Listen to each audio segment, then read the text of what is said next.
Enchanted Wreck Island has an array of interests you will want to tell your friends about. There are 3 anchoring bays, plus a dock, a wonderful scenic walking trail. Bring your snorkeling gear and go exploring on the wreck.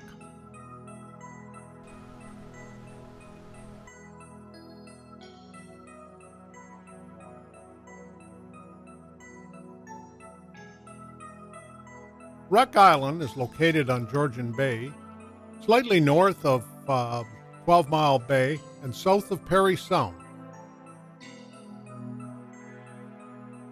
Our journey today begins using map set 2202, Port Severn to Parry Sound.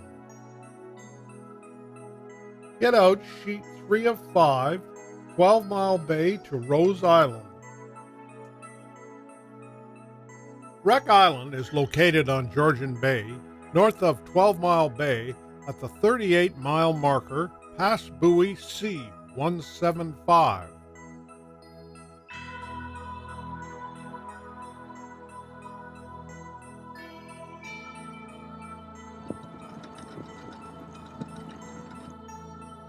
The Wreck Island dock is provided by the Ministry of Natural Resources. It's a busy spot on a Sunday afternoon. People coming and going. Some even stop to do their laundry. Did I mention that the fishing is great right off the dock? The picnic tables provided are a great place, so bring your picnic lunch and your favorite beverage and enjoy the sunshine. The island has a 1.5-kilometer trail that goes around the perimeter of it. There's some beautiful rocks to explore. It's challenging in some spots. The trail around the island is quite easy to navigate. It's well marked with rock numbers and chevrons pointing the way to the trail around the island. So let's put on our walking shoes, get a little fresh air, and first, let's start crossing the island. As you do, you'll also notice a little animal habitat cave.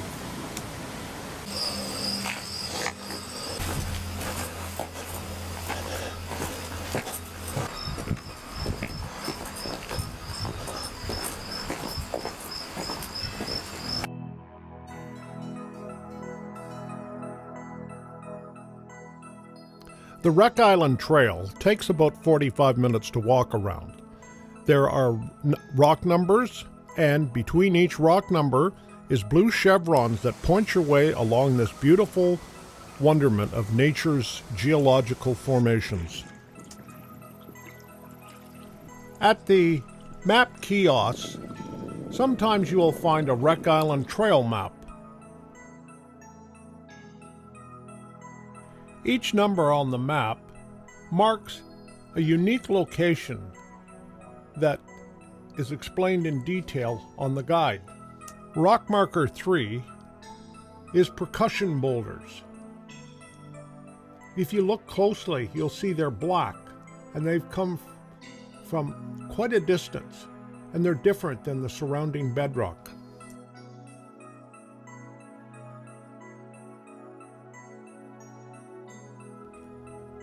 The rocks that look like they're pits and pools are home to a number of invertebrates, insects, and amphibians. Examine carefully the twisting ribbons of rocks. The white crystals are quartz, and the black crystals are hornblende.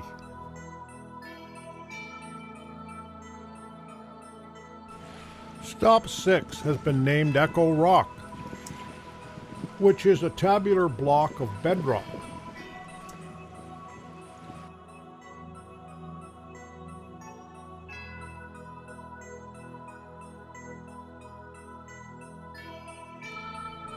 On the way back is one challenging section that will test your mountain climbing skills.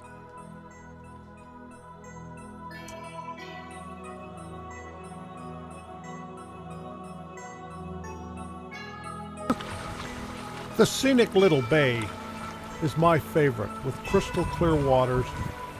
Bring your camera.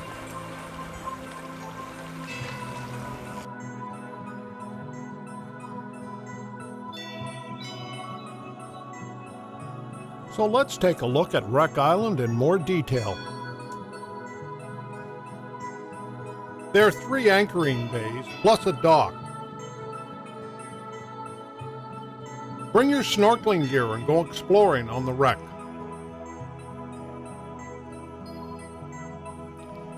You can navigate to the Wabano Bay from either the north or the south entrance.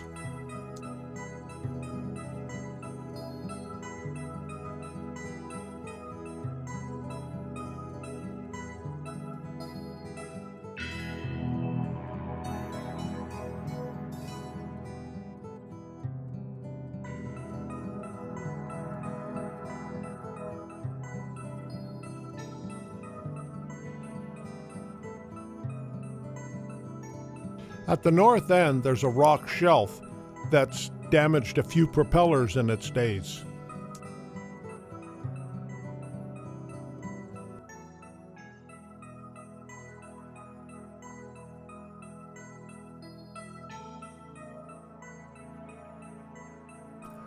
At the northeast corner of Wreck Island is a beautiful anchoring bay.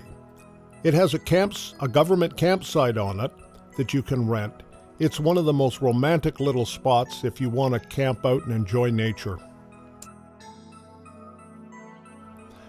Let's do a flyout with the drone and have a scenic look at this beautiful piece of nature.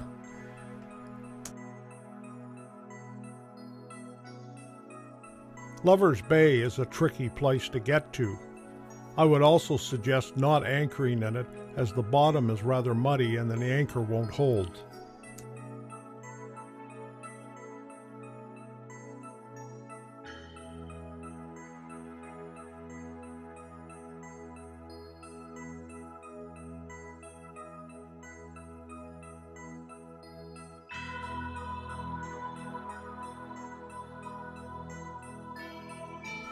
Finger Bay is a beautiful anchorage, well protected from the elements. It faces south.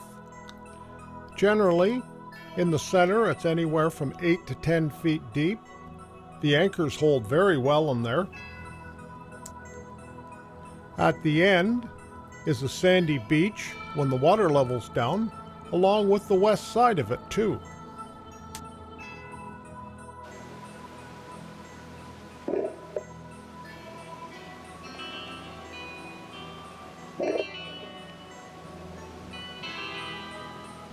The Wabano was a 135-foot side-wheeled paddle steamer weighing in at 193 tons. Originally built in 1865, the ship conveyed passengers and freight between Collingwood and Parry Sound in the 1860s and 1870s. It sank with all hands during a gale on the night of November 22, 1879, though the exact cause of its sinking is unknown. The ship was loaded down with supplies destined for Parry Sound and was likely the last voyage that the ship could make before ice made future trips impossible until the following spring. The ship, captained by George Plunkton Burkett, had been trying to leave the southern Georgian Bay town of Collingwood since November 18, 1879, but snow and fierce winds had kept the ship in port.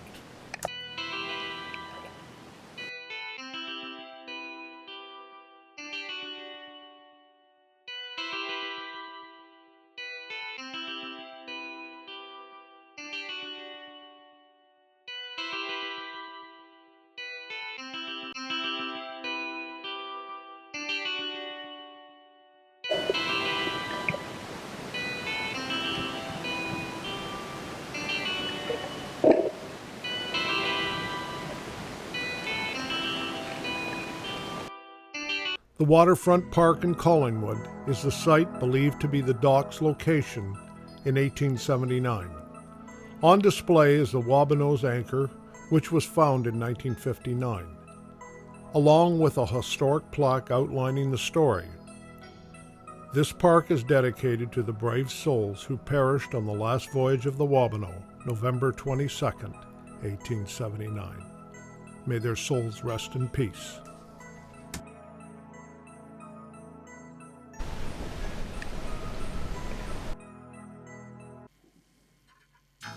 Hope you've enjoyed this video, so please subscribe.